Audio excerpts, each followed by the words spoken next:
Good afternoon. My name is Fahad Nazer. As Pat just said, I'm an international fellow at the National Council on U.S.-Arab Relations. I'm also a columnist at the leading Saudi daily Arab news, and I'm also a political consultant to the Embassy of Saudi Arabia. Having said that, everything I say today, all the views I express are strictly my own. It is my distinct honor to chair this panel this afternoon. The panel is titled, How Best to Understand Saudi Arabia's Vision 2030 Plan. We have a truly distinguished panel of experts who will cover the vision from many angles and will provide various perspectives. Each speaker will have roughly 5 to 7 minutes to deliver opening remarks. I will ask a few questions to get the conversation started, and then there will be an opportunity for audience members to also submit their questions in writing. So we will start first. The first speaker will be Ms. Fatimah Baeshen. She is the spokesperson for the Saudi Embassy here in Washington, D.C. Prior to that, she was the director of the Arabia Foundation, which is a think tank also here in Washington, D.C. Ms. Baeshen has a long and distinguished career, having held positions at the World Bank, as well as the Saudi Ministry of Economy and Planning. She is intimately familiar with the vision, and she will speak to us about its origins, its objectives, and where it stands today. She will give us a pretty good overview to get the discussion started.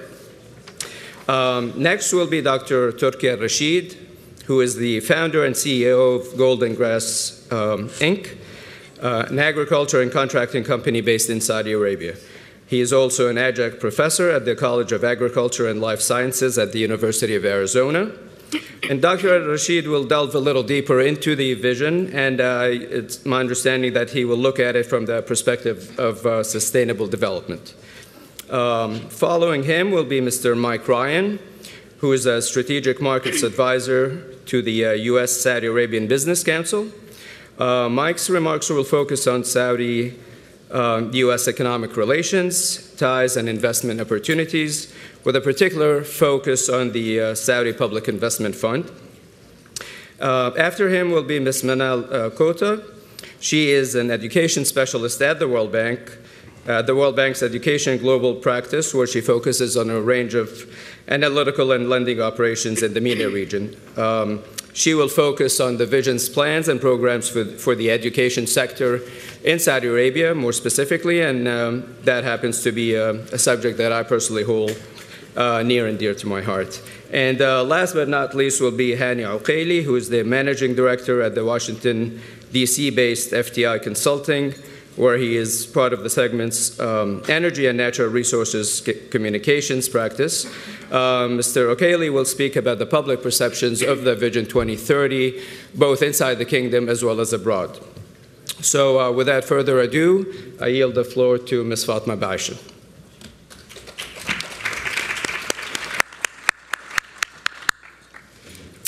Assalamu alaikum wa rahmatullahi wa barakatuh. First and foremost, I'd like to thank Fahad and the National Council for this opportunity, but also for providing this contextualization platform. I think oftentimes, particularly here in DC, we're running around and we're kind of conveying or digesting kind of truncated information, and I think it's platforms like this that afford and allow context. That's very important, because context is key for understanding not just Vision 2030 and the Kingdom of Saudi Arabia and Saudi people, but just the world. And I also just want to thank my embassy colleagues and acknowledge their presence. So as Fahad mentioned, I'm here speaking as, very proudly, the spokesperson for the Embassy of the Kingdom of Saudi Arabia here in Washington, D.C. I'm also speaking to you as a Saudi who watched the run-up of the vision, who witnessed its launch, and who worked hands-on its implementation, and have since been kind of looking at it every single day in awe as every day it's implemented more and more.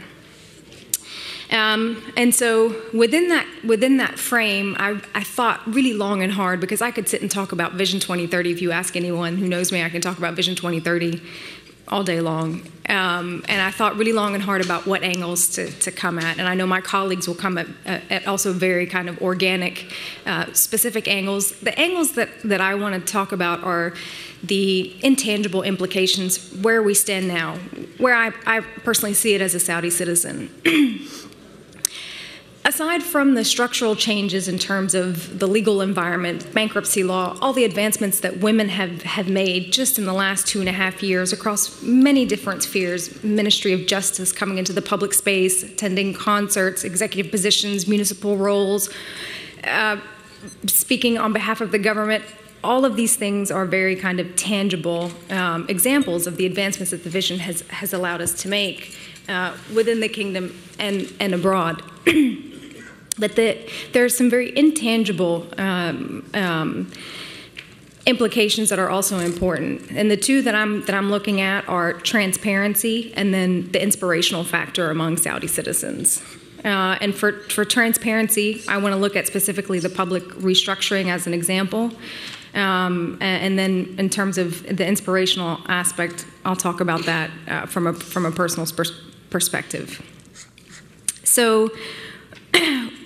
I think if we were to look at the run-up of the vision, and we remember back to December of 2015, that was the biggest indication, I think, that something tectonic and tremendous was going to happen in a good way shortly thereafter. In December of 2015, I don't know if many of you recall this, but the Kingdom of Saudi Arabia completely changed how it reports its fiscal reporting and its budget announcements. Prior to December of 2015, it was literally kind of a one-page circular that was basically a balance sheet. Revenue minus expenses equals income. In December of 2015, that completely changed. We started to announce an itemized and allocated budget with specific expenditures. And this was kind of the first connotation of transparency. And since then, the fiscal reporting has continued to evolve. So now we're doing quarterly reporting. We're also doing forecast reporting. And this was kind of a prequel, if you will, for somebody from the outside looking in. And then in April of 2016, with the support of His Majesty, the custodian of the two holy mosques, King Salman bin Abdulaziz, His Royal Highness Crown Prince Mohammed bin Salman, who's the architect really of the vision, announced Vision 2030, kind of under the auspices of the Council of Economic Development Affairs. Now, everyone in this room knows, because a lot of people here are experts, that Vision 2030, really the crux of it in one sentence is it's a long-term economic diversification strategy that's underpinned by social and cultural reform. Great. But how do you translate strategic paper into practice? And so a subtext of the vision was the National Transformation Program, which is 2020. And that was the capacity development buildup of all the institutions within the kingdom. Now, I think what a lot of people tend to forget is that they're preceding the vision and preceding His Royal Highness the Crown Prince's announcement is that there was a tremendous institutional landscape within the Kingdom of Saudi Arabia. The Kingdom of Saudi Arabia has been around as a modern state for over 8 decades. And so the landscape is 100-plus public sector entities who had been operating under a certain modus operandi. And so when the vision came and the National Transformation Program that was subtexted to it came to augment the capacity, the reality is that there needed to be some capacity development. So we changed from operating as bureaucrats to very much a private sector mentality, and that's still happening. It doesn't happen overnight. We're 2.5 years in. So we went from, quintessential bureaucrats to really operating with strategic objectives, key performance indicators. And to support all of this on the back end, all of these entities were established. The delivery unit, the performance measurement unit, the vision realization offices that were very decentralized and went into every single one of the relevant entities to make sure that everybody's achieving their targets. So this is a very tangible kind of overhaul. Now, as somebody who worked on this and without disclosing any kind of information as a former kind of consultant, when we started to implement, it was very clear that there were, and obviously as soon as the vision was announced, there were all of these workshops and everything to kind of support the capacity development. And then when we started to implement, we saw that there were gaps in some cases in scope, there were redundancies in some scopes, and there were contingencies that weren't taken into account. And so what did we do as a government? In August of 2017, we relaunched and did NTP 2.0. And I have to tell you, just as somebody, an NTP 2.0, National Transformation Program, NTP 2.0, was basically a reallocation of scopes based on the year of, or at that point it had been a year and a few months of implementation. It was a reallocation of scopes, reviewing kind of contingencies, making sure that if there were specific contingencies needed, whether it's adjacent industry development, et cetera, making sure that that kind of took place, and then allocating it to the relevant entities within the kingdom. Now, and making sure that there's no overlap. That didn't get a lot of media attention, the NTP 2.0 relaunch. It was very public, but it didn't get a lot of media attention.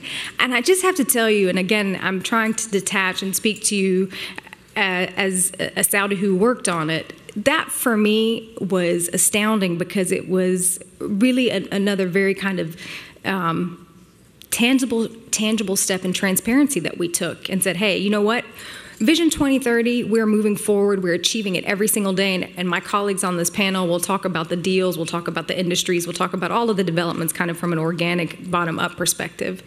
But for me, what I found the most fascinating is that we've been very transparent about we're not going to be perfect, but we are going to implement and rectify, implement and rectify, implement and rectify. And that is the new modus operandi because, you know, Vision 2030 is not meant to be perfect, but what it has done is that, and by many accounts, I remember when it was launched, experts externally said, you know, well, it's a reach. Perhaps maybe it was intended to be a reach because it's really allowed us to kind of evolve and develop as a government and also as a society. And so in terms of transparency, I think that for me was one of the biggest kind of examples. And actually was very proud of it because I was like, you know what, we're admitting that there are some parts of it that might not be seamless. It's not meant to. Let's just keep going and fix what we got to fix as we go along. So that's one aspect. I mentioned to you already all the amazing things, and I can't sit here as a Saudi woman and not just say all the amazing things that it's been able to do for Saudi women and bringing us into the public space and all the amazing structural changes. Which I already highlighted at the beginning kind of tersely. The last thing that I want to mention is this before I yield the floor to my colleagues, and I appreciate everyone's time and attention. The second point that I wanted to make about the vision, parallel to the transparency, is how inspiring it's been for a lot of Saudi citizens. You know, we are a monarchy, and our leadership represents Saudis like me, and they also represent Saudis who might have a beard, or another Saudi who might be wearing niqab, or another Saudi who has on a abaya and her tarhas on her shoulders. And so what I've really appreciated is that the leadership says, you know what, we have a very vibrant society that is filled with a purview of various opinions, and the spectrum of opinions is wide. And so if you want to drive, you can drive. You don't have to drive. If you want to go to a concert, you can go to a concert, but you don't have to go to a concert. And we're evolving, and I've heard His Royal Highness Ambassador Prince Khalid bin Salman say this, is that, you know, we're not Easternizing, we're not Westernizing, we're just modernizing, and we're doing it in a way that is still intrinsically true to our values and our traditions. And that's what's sustainable about any kind of change. Change is never easy, it's never seamless, it's never perfect, but what makes it sustainable, in my personal view, is that you do it in a way that's true to yourself. And if anyone's heard me talk about Vision 2030, you've heard me say that, I'm sure, before. And then just the final point I wanted to make is that it's been so inspiring to witness its implementation on a daily basis every day, so much so that it's attracted a lot of Saudis to come back and work for the government. And it, you know, in a country where previously, and forgive me for being so colloquial and kind of off the cuff, where, you know, previously we're like, hey, where's my health care? Hey, where's my money for college? Hey, where's my... It's actually now the opposite. It's more, hey, how can I help? Because we also have a stake in this. And that has been the most inspiring thing for me as a Saudi to witness about Vision 2030. And with that, I will allow my colleagues to speak. Thank you. Thank you very much, Fatimah. So, Dr. Turki, the floor is yours. Would you like to come in?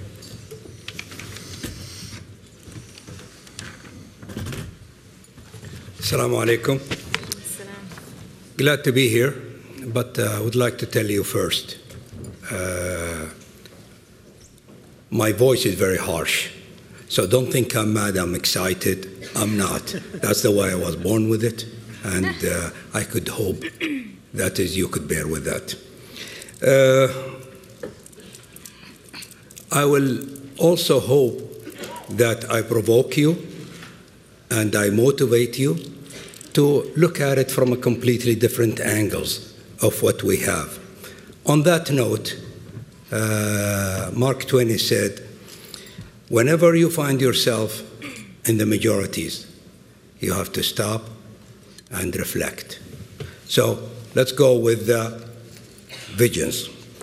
Sustainable Challenges Saudi Vision 2030. Solution. So, what we're saying here is why the vision is important. The vision is important because it is part of Saudi Arabia.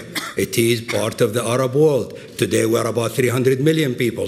Very soon we're going to be 500 million people. And we are in a very turbulent places. If it succeeds, it will have a major effect in a lot of people.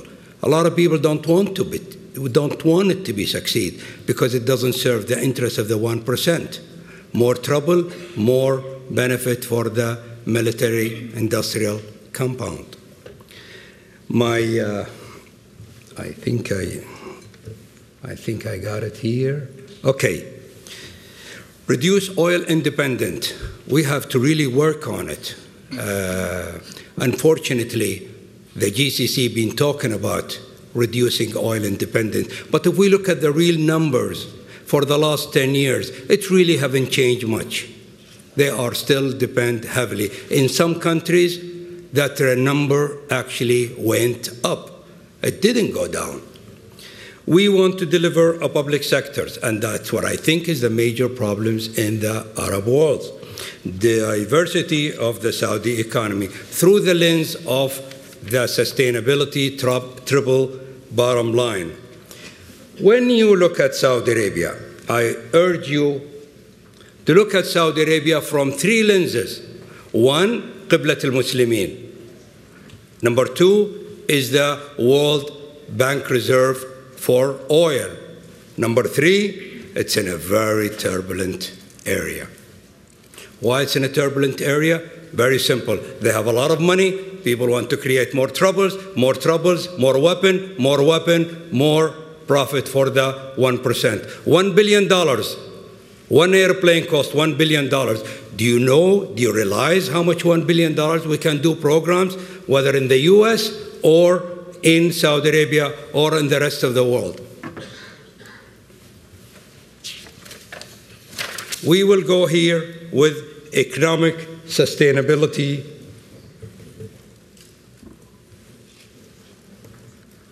challenges. I'm not going to go through it too much, but it is food security, economic growth, renewable and non-renewable energy. If you look at the economic growth, urban, rural development, corruption, transparency, just distributions of wealth. If we look at the social sustainable challenges, we look at alleviate poverty. A lot of people think the Arab worlds are very rich. In fact, they are very, very poor. And most of the Arab countries are in a category of a failed state. Reflect think back. We've been taking war for so many peoples. We've been in war and all conflict, and we're expecting others to solve our problem. They're not going to solve your problem because you have money and they're going to squeeze you to the last drop. If you want to finish your conflict, you have to finish it yourself. And don't you ever expect others to help you. God help those who help themselves. So, this is the social sustainability challenges. Alleviate poverty, unemployment, health. Personally, my cross to heart is using agriculture, to the roles of agriculture to enhance security, alleviate poverty, and promote economic growth. The environmental, we have to look at the triple bottom line. When we really talk about sustainability and we talk about strategy, we think this is something new. It's not. The greatest strategist in the mankind history is Yusuf alayhi salam, Joseph. He have thousands of years ago, he took the triple bottom line. The environment, which is, he said, you will have 7 years of flood and 7 years of austerities. And then he looked at the profits, which is people's income, and he looked at the social involvement. He have converted the visions of King of Egypt into a strategies. To meet those challenges, we have established the bank rules, bankruptcy, Saudization, creating mega cities. I think I am, oh, sorry.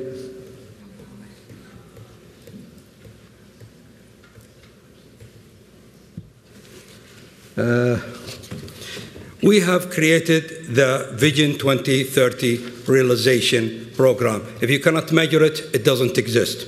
So we try to make some measurement for it. To summarize, the main success of the vision, it will depend on the involvement of the stakeholders. Without stakeholders' involvement, the success is minimal. Then I conclude my talk.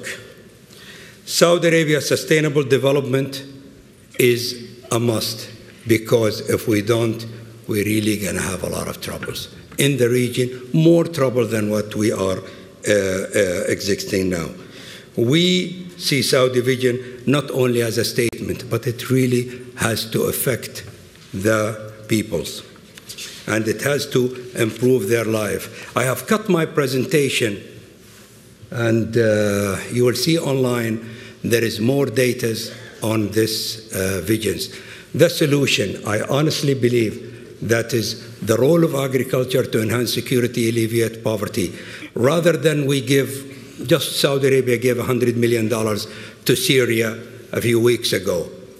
All what it takes, $200 per Syrian family to produce 1 ton of wheat.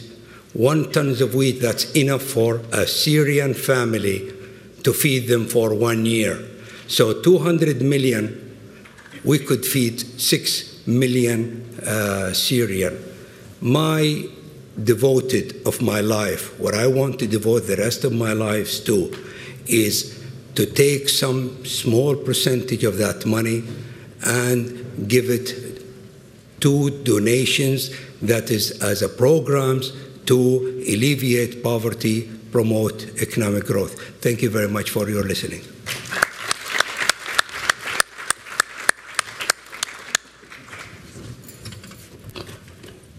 Thank you very much, Dr. Rasheed. And next is Mike Ryan.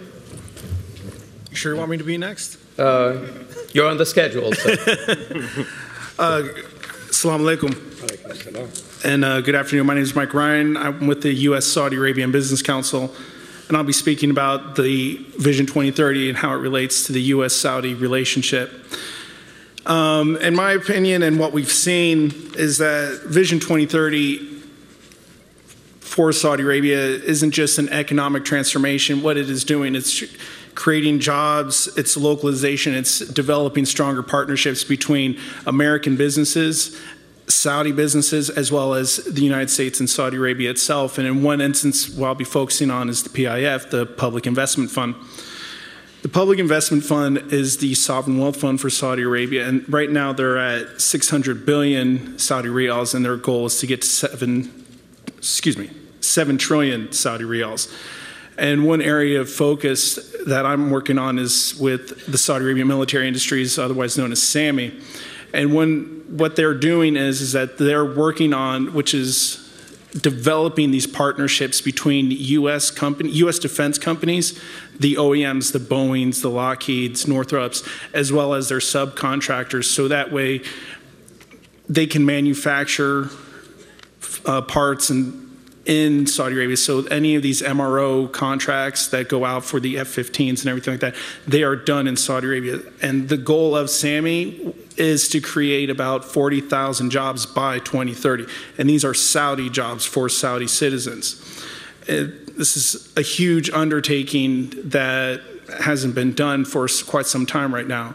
And another area that the PIF is looking at is tourism and entertainment. And this, what my counterpart Fatimah said, is what His Royal Highness Khalid bin Salman mentioned, is they're modernizing, and this is where Qiddiya comes in with this Western entertainment. And Six Flags is a huge anchor for this, where they're going to build an amusement park on what I believe is 334 square kilometers. This is bigger than Disney World. And I mean, the jobs that will be created with Qiddiya is 57,000 jobs. And there's so much investment coming in, and there's also outward investment. But as much as I'd like to focus on the deals that the PIF has done with Lucid, as well, and Magic Leap, a startup over there, the money that's coming into Saudi Arabia to help the economy and further bolster the economy, with all these partnerships is critical, because there's different areas, but it's, I mean, again, going back to what Fatimah said, transparency and inspiration. You just can't beat what Saudi Arabia is doing right now with Vision 2030. For example, let me go back to it. I mean, the PIF is a significant driving force behind Vision 2030. They're focusing on technology companies, augmented reality.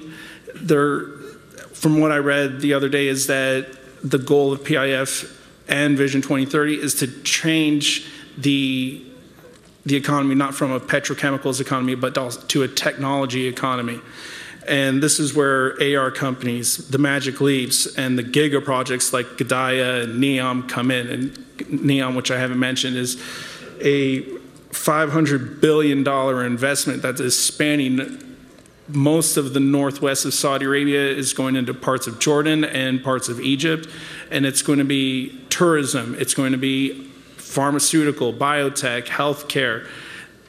The Saudi Arabia is demonstrating to the United States and the rest of the world that that they are the premier country in the region, in the Middle East, to focus on investment, to focus on partnerships, to focus on labor and everything like that. And it's incredible. And one area that I would like to, another area that is interesting is the company owned by General Motors called Cruise, which is it's similar to self-driving automobiles and Tesla and everything like that, where this is an opportunity for GM to expand its already strong standpoint into the kingdom. I mean, Al Jumaih Motors is already a well-known company over there and is very popular with GM and Chevy, so I mean, they don't need any mention. But I mean, going back to what I was saying, Vision 2030 is where, I mean, hold on a second. Sorry, I'm disorganized. Getting ahead of myself. It's easy to get. It really is. Sorry about that, and there's various joint ventures going on. You have Boeing, and they've partnered with Al Salem Aerospace to help with their rotorcraft air counterpart, and then Leidos is also all in on 2030. We're seeing a lot of American businesses now entering Saudi or expanding their operations in Saudi Arabia, setting up manufacturing facilities, setting up areas of investment so that way Saudis can have a job there. That way they have a useful, not useful isn't the right word, but a stronger labor force. And Fahad, that's really all I have. Okay, great. Thank you very much, Mike. Yeah. Thank you. Great. The next speaker is Manal Kota. Would you like to? Thank you, Fahad, and thank you to all the participants for your patience and for giving us your attention. So on Vision 2030, I will be speaking about this from the perspective of my background and my knowledge, which is the education sector. I think we've heard enough about how, or heard plenty from our other panelists about how the vision has transformed the role of women and for the youth, and I think we'll hear more of that from our next panelist. But at the heart of it, I see Vision 2030 as an ambitious national development plan that is looking to diversify away from oil and gas dependence. And at the heart of this vision is building a future human capital. And by default, when we're talking about human capital, we have to hone in on the education sector. Now, the vision, rightly so, recognizes and sets forth a set of indicators and a path for how education in Saudi Arabia can be reformed. Now, don't get me wrong, the country has made great strides in developing education. Let's take a think back. In the 1960s, almost 95% of the population was illiterate. By the 1990s, the country had already achieved full enrollment. It's a huge achievement. The country established sound infrastructure and systems to develop and to establish a modern education system. Now, is that enough? Where are our student learning outcomes in Saudi Arabia today? I won't go into the numbers. It's a bit too much detail, but let's all agree that it's not where it needs to be, considering the great wealth that we have in our country. So for my speech today, I just want to focus on 5 points. 5 points that I hope you can take away with your contacts and your communications and be a champion for education and for education progress, and hold the vision as a document and also as a champion for enhancing education reform in the sector. So the vision sets forth that they want to reform and expand early childhood education, enhance teacher professional development in terms of longer hours of training, expanding access to students with disabilities, a number of things. But I encourage our leadership, our managements, our ministries, our youth to think and to advocate for a holistic and systemic reform towards education development. Because without this approach, we're not going to be able to implement Vision 2030 or NTP 2020. We're going to keep going back in a cycle of thinking, okay, well, we're going to tweak this side, but we left this side. So we need to get at a full holistic picture. So step one, our first potential recommendation I would have, or how I see Vision 2030 for the future, is let's focus on student readiness. The vision rightly so says that, okay, we need to expand access to early childhood education, which in the Kingdom of Saudi Arabia is only at 16% compared to the world average of 54%. We're making our way there, but it's not just about early childhood education, it's about ensuring numeracy and literacy skills. Our students are graduating and entering 4th grade and being tested, and they don't have basic numeracy and literacy skills. So therefore, how can we talk about skills and training and fulfilling those roles and those opportunities, future business opportunities, if we don't have a skilled workforce? So let's focus on basic numeracy and literacy skills. Let's expand and enhance the first 3 years and foundation for future skills and competencies. Point one. Point two, let's focus on teacher management. The education sector shouldn't be a placeholder for everybody who's looking for a job. We should be selecting and recruiting the best teachers with the best capabilities and managing them in an appropriate and transparent way. The vision sets forth those opportunities, and I'm hopeful with all the new reforms that we're hearing about that there will be those opportunities for us to think about how we can enhance and develop teachers and give them the training they need to instill in our students the skills for the future. 3 is pedagogy. Even if we have the right teachers, if they're not teaching in the right way with the right curriculum that is focusing on skills and competencies for the future, we're not going to go anywhere. Point 4. Accountability and governance. Ooh, scary words. We want to make sure that there is greater accountability in the education sector. Fatimah said some excellent points about how we're trying to transform and move ahead and be transparent in how we manage our businesses on a day-to-day affair. The public sector is not exempt. The ministries are not exempt. The education sector has to be accountable to students, to parents, to teachers, to the officials who work in that sector. So that means assessment strategies. Let's actually see how the system is performing. Let's use indicators and measure against specific benchmarks, and let's make our way incrementally there. So that is one thing. And the final and 5th point is financial transparency and use of our finances to move away from low inputs to high quality investments that are effective and efficient. So these are key words, and there are key strategies and approaches that I think the vision is really pushing us forward. And it's our job and our opportunity as citizens, as stakeholders, as partners to make sure that there is a pathway towards that so that we can realize and achieve Vision 2030. Thank you very much. Thank you very much, Manal. So before we go to our last speaker, Hani, Fatimah would like to just make a couple of brief comments. Thanks. So I just want to mention 2 or 3 points. Number one, I think of all the things that the vision has done is that it's leveled the playing field and allowed all of us to contribute based on our competencies and our expertise. And I also just want to remind all of us that it is Vision 2030, it's not Vision 2018.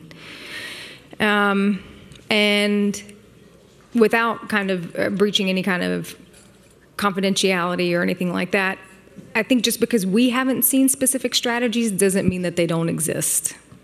And so when we talk about holistic reform, which absolutely Vision 2030 does encompass holistic reform across several different sectors, including education. And education is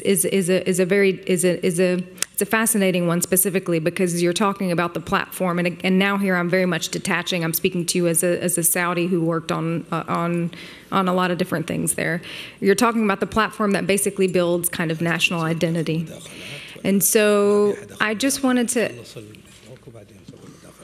just one second, I'm almost finished.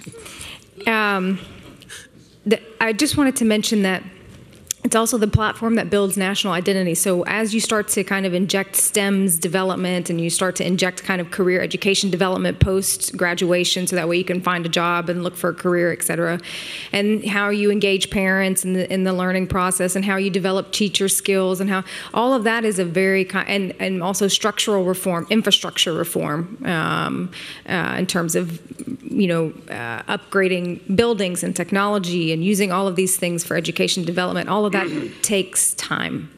So it doesn't happen, in a year. It doesn't happen in 2 years. It's something long term. I just wanted to mention that. Thank you. Great. Thank you, Fatimah. Okay, so and finally, Hani, floor is yours. Bismillah.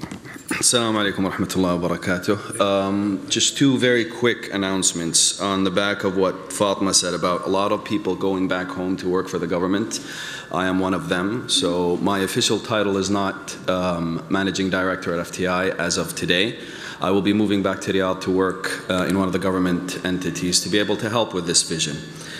So everyone talked about numbers, data, education. I'm more of a people's person, and I measure success based on public participation. A big part of my career was spent on trying to develop programs to encourage public acceptance to policy reforms or to new initiatives. A few years back, Vision 2030 came out. I looked at it purely as a paper on economics. I was in DC, I wasn't in Saudi Arabia. On paper, it looked perfect. It's a vision, clear vision with clear objectives, way to get there with an NTP. But I thought to myself, the one thing that might be a hurdle here is going to be public participation, because it's calling for things that were very foreign to the public in Saudi Arabia. Fast forward a couple of years. I want to talk very briefly about public or about acceptance of the vision from two perspectives, from an international perspective and from a local perspective. When it first came out, it was very hard to find a corner to hide in if you were a Saudi and not hear the words Vision 2030 and what are you guys doing? It took a lot of time and effort to explain, not only to the international audience, but also to the local audience, what Vision 2030 is. For the past several years, my job was to look at what drives investors to invest in Saudi Arabia, for example, what drives thinkers to think positively about Saudi Arabia, and how do you get public perception of Saudi Arabia to increase. To be very short and brief, I'll say it in two different ways. So international public perception about, let's say, the vision or Saudi Arabia in general, for the longest time, perception of Saudi Arabia is very normal.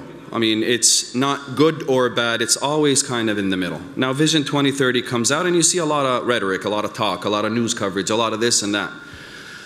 And then people start paying attention to what this vision is. Now, you have the skeptics and you have the supporters.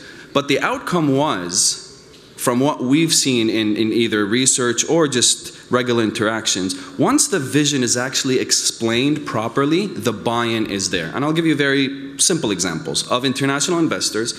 There's a client of mine, a Fortune 50 US company, who was really interested in Saudi Arabia. After reading his specific sector's reforms and what the plan is. Now, I had several clients who you try to encourage to come to Saudi, who are interested in investment in Saudi Arabia, especially when the Vision 2030 came out, but there's skepticism about culture, about this. However, this individual who actually understood what Vision 2030 is, doubled down every time there was a hurdle that comes in the way. And I quote him saying, "I'm invested in Saudi Arabia as long as it takes and as long as I have breath in my chest. It's not because the money, it's not." And I asked him why, and he said, "Simply because I understand the culture now, and I understand what it takes." And I go back to something Fatimah said a couple of years ago at the Hudson Institute. She said, just like there's a middle America, there's a middle Saudi. Do you remember that? I do remember that. Well, I based a lot of my research on that. And it's true. If middle America and middle Saudi sit down together, it would be almost a mirror image if you strip down culture, you strip down religion, ideology, and stick to the values. So what does that mean? That means the vision is easily acceptable if we look at it now from the perspective of the public. In the beginning, Saudi Arabia or the Saudis were very skeptical. I mean, come on, you're coming to a person who spent most of their lives getting things handed to them, and then they hear rumors of, oh, you're going to be taxed. Oh, you're going to be this and that and this. Everyone came up in arms. No, we don't want, we don't want. However, when the results of the vision started showing, you started seeing public participation. A person like me, who is willing to drop everything here in DC and move to Saudi Arabia, as I say, to the desert, to not because, oh, the money is good. Trust me, it's not that great.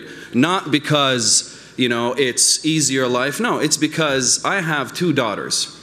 Whether I like it or not, they're Saudi. Whether I like it or not, they're going to have to be part of that society. So it's my job as a father, forget about as a Saudi, forget about as my job as a father to make sure that the future of my daughters is safe. And for me to do that, I need to believe in the vision.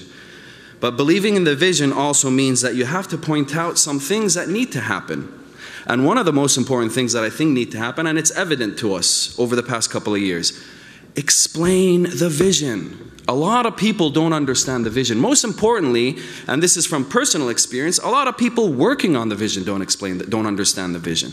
So it's the job of us, it's the job of the vision authors, and it's the job of the people who are pushing for Saudi reform and for Saudi development to actually understand and explain the vision to the people. That's the best way you'd be able to get public participation. Because the evidence is there. When the results started showing, you started seeing more public participation. So then if you explain what the results are going to be in a very transparent, convincing way, you'll get the public participation ahead of time. And that's about what I have to say. Thank you very much. Thank you very much, Hani.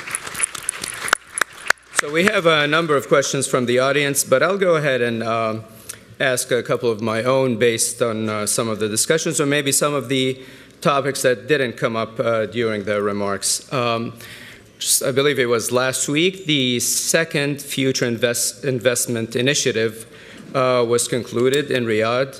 And my question to anyone or everyone on the panel is, how was this year's conference different than last year's? Was there a particular sector of the Saudi economy that was the focus of this year's conference as opposed to last year's? Anyone?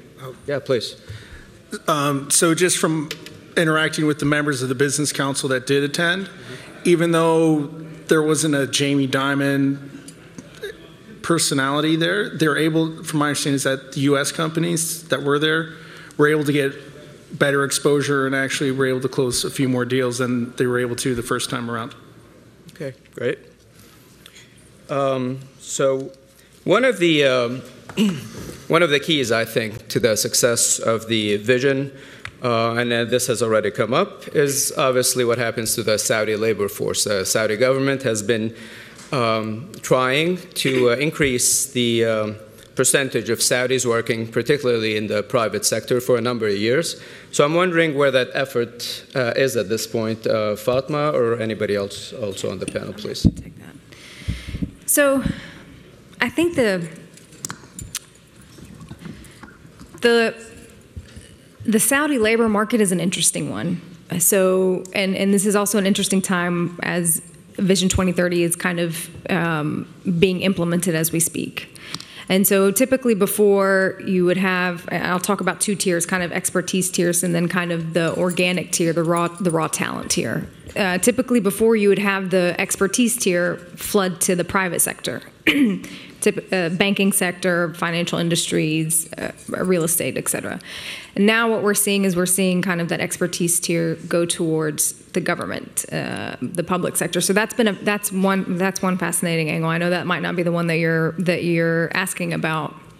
On the raw talent side, the retail industry has always been an interesting industry to watch. And again, I'm talking to you now more as kind of as a Saudi who's worked as a consultant at the Ministry of Labor and the Ministry of Economy and Planning. It's an interesting industry to watch because when specific industries when specific segments within the retail industry became feminized, it became kind of the channel for facilitating women to come into the labor market, into the public space, and gain kind of basic skill sets that they were able then to parlay and move on to other sectors. And now what we're seeing in the labor market is that it's kind of the gamut is wide open, and people across the board, men and women, are able to compete in various industries. I've heard from private sector entities that finding local talent and developing local talent for them is an intensive investment. And if I were a corporate going into Saudi, this is the way that I would look at it, frankly speaking. And I'm definitely speaking as a citizen here, not as a spokesperson. It is a collaborative investment. Corporates that are coming into the kingdom really kind of need to look at it as, okay, we're here for the long haul. We're here to kind of give and get, and that takes kind of helping and kind of developing the raw talent pool. And there's a tremendous amount of talent there, absolutely. But the I'll take part of that answer. I'm almost finished. But there's a tremendous amount of raw talent pool there, but it just takes a focus of training and development. And that's it. Just to add to that, to be very concrete on some of the things that are happening in the country. For example, in my work with the Ministry of Labor and the Ministry of Education in the Kingdom, they are developing, for example, the Ministry of Education, a competency framework for what it means to have youth that embody 21st century skills. So they're recognizing that we want to have graduates who are going to graduate with the right skills so that they can enter the labor market. The PEAK, the Evaluation Commission in the Kingdom that's also responsible for evaluating education, is also on board and has done a huge undertaking where they've worked with universities, youth, experts, again, on this 21st century competency framework and ensuring that teacher standards are aligned so that they can be instilling the right skills and values in their students. And on the labor side, the Ministry of Labor, for example, is undertaking analytical work to really understand what are the needs in the labor market?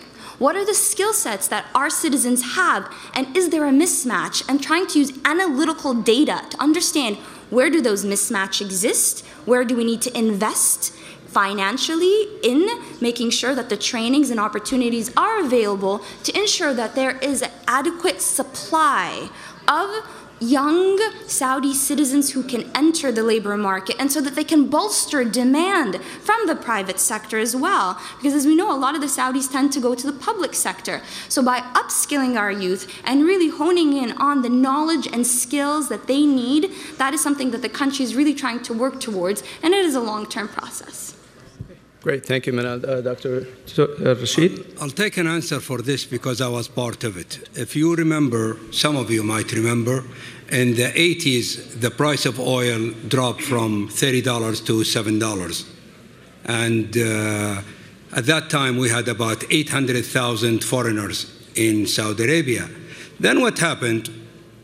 Because of the lack of the capabilities and the credibilities of the public sector servant, they decided to don't depend on technology, and they have flooded the countries with very, very low labor staff.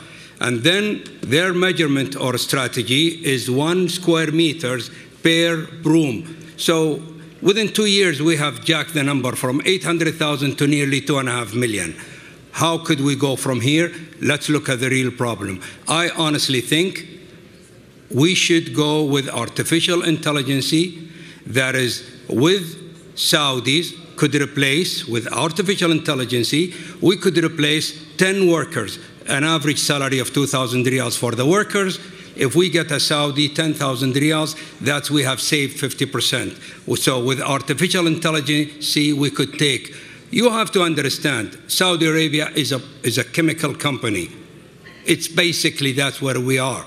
We make money out of oil. Oil requires only 3% of our labor force. So we need to get something in to hire all these people, and 88% is in the service sector. Can I jump in really quickly? I'm sorry. No, that's okay. Please, yeah.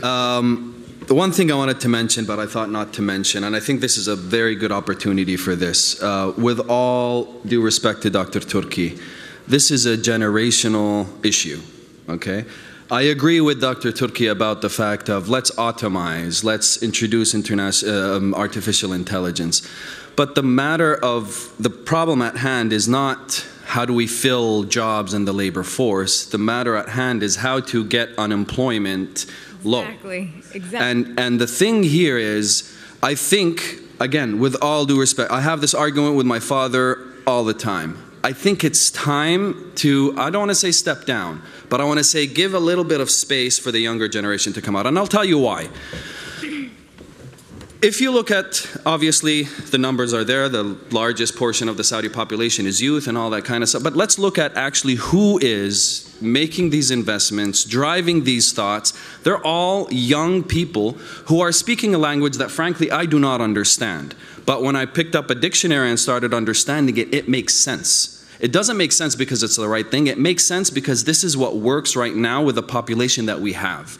So when a 19, 20-year-old young man or woman come up and say this is a proper way to do it, I think we need to put some stock into what they're saying and actually look into it. And I think we need to get the knowledge from the older generation and really let loose the younger generation, because they got some energy that is very, very phenomenal. Fahad. Great, thank you. I'm sorry, I just want to say one Please. thing. I'm sorry. I think the point that Hani just raised, building off of what Dr. Turki mentioned, automation and artificial intelligence using technology is amazing, but you have to do it in a way that doesn't increase unemployment. And so when you look at benchmarks around the world in areas where it's worked, where you're able to use artificial intelligence and technology in a way that actually augments the skill sets as opposed to replacing people, that's the critical balance. And also something that Hani said and something that Manal said earlier, also, a fascinating shift in Saudi society also has been with Saudis taking vocational roles. And so this is something that's also very important to focus on and to kind of encourage, so that way you have Saudis across the entire labor market, not just as in what was mentioned, either the public sector or kind of top tier private sector positions. So all this is happening kind of real time. But I just wanted to mention that. Oh, thank you. Mike, please go ahead. Well, it seems pretty fortuitous now that Hani and Fatimah just mentioned what they did, is that we're the Business Council, we're aware of a U.S. nonprofit that's actually working with the Ministry of Education right now to develop the necessary skills with the Saudi youth market and the labor market, so that way any Saudi student that's in college right now, whether it's in the United States, Saudi, or wherever, that they get the necessary skills to, and when they enter the labor market, they're prepared and they're working with corporations in Saudi for internships and so forth, so that way they are well prepared and they can succeed moving forward in Saudi Arabia. Great, thank you. So one of the questions from the audience is about the mega projects, the mega cities, NEOM specifically, but perhaps more generally. What are some of the, what's the potential for these cities to transform Saudi Arabia is one, and two, what are the challenges up ahead? And anyone obviously can jump in and take that question. I'll take that. As a person who lived through the first mega projects, and now we're going into the second, I heard someone explain or describe them as the giga projects now. In my opinion, they are social experiments, and I'll explain why. If we look at something like Al-Ula, I was talking to the CEO of the Royal Commission for Al-Ula, and he mentioned that this is not only a tourist attraction. We're not highlighting or concentrating on the beautiful things, but it's about building the people.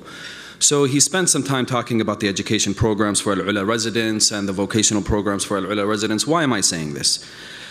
Building a city is not just the lights and the beauty of it, and the, in the case of NEOM, the intelligence, the brand new kind of technology. It's more about having a place that you'd be able to test out these new ideas that you have. Okay, so if something, and a prime example we have is Jubail and Yanbur. So these are in a way kind of model cities that were built decades ago.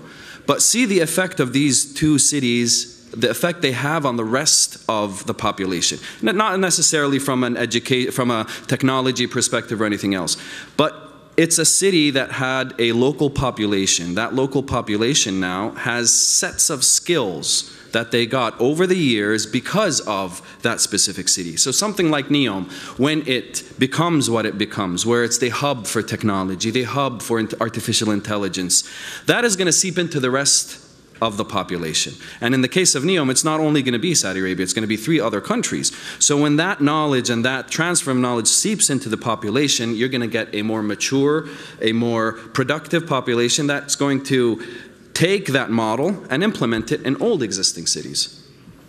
Great, thank you, Hani. So we are unfortunately running low on time, so I'm going to go to every panelist and with just brief closing remarks, perhaps starting with Mike.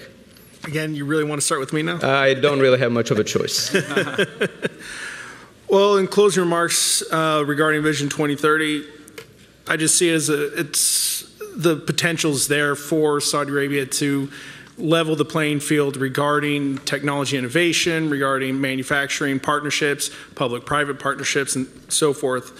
And working with the Business Council, we see it day to day with our large American companies such as GE, Exxon, Parsons, but also the small to medium enterprises, which are now entering the Saudi market because Saudi Arabia, because of Vision 2030, has made it easier with SAGIA issuing licenses and commercial licenses. So, I mean, moving forward, I think the sky's the limit for Vision 2030 in Saudi Arabia.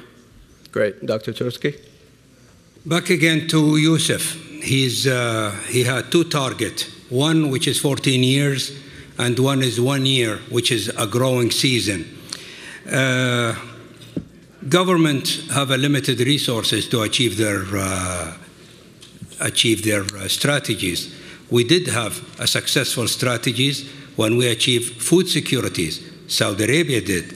Egypt have achieved their success on reducing their mortality rate. They were one of the highest in the world, and they reduced it. And then we have Germany for the unification. That's a strategy have succeeded. Now, let's look at the other side of the coin, because the failure is absolutely as a disastrous. When we get the Iran, when the Shah of Iran, he had his strategies to move Iran forward.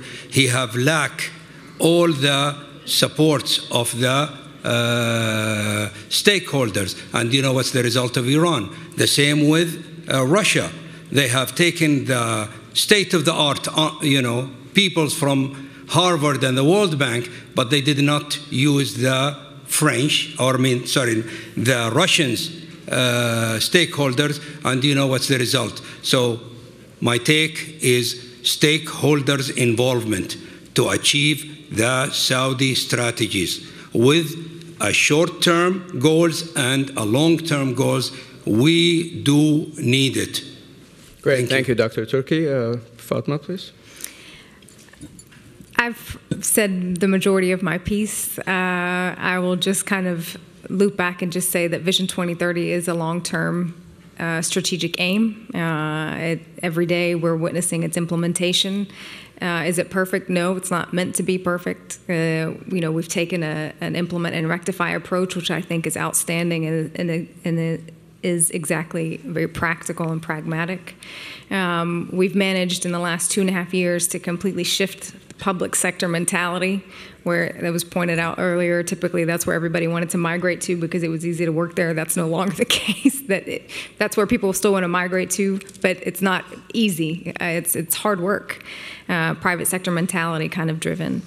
And I think just the 2 points that I made about it being encouraging for us to be transparent and also inspirational for us as well. Great. Thank you. Hani? Two messages to the international audiences. Take what's written down in the vision as the vision. Don't listen to rhetoric. For the local population, it's okay to disagree, but it's very important to participate because at the end of the day, it's the future of our country. Thank you. And finally, Manal? Nothing more that can be said from here. They've said it all so well. Okay, thank you. And I would be remiss if I didn't mention that with the notable exception of Mike, this was an old Saudi panel speaking about Saudi Arabia in Washington, D.C., which for some reason is somewhat of a novel concept, but hopefully we'll see more and more of these panels. Please join me in thanking everybody that participated there.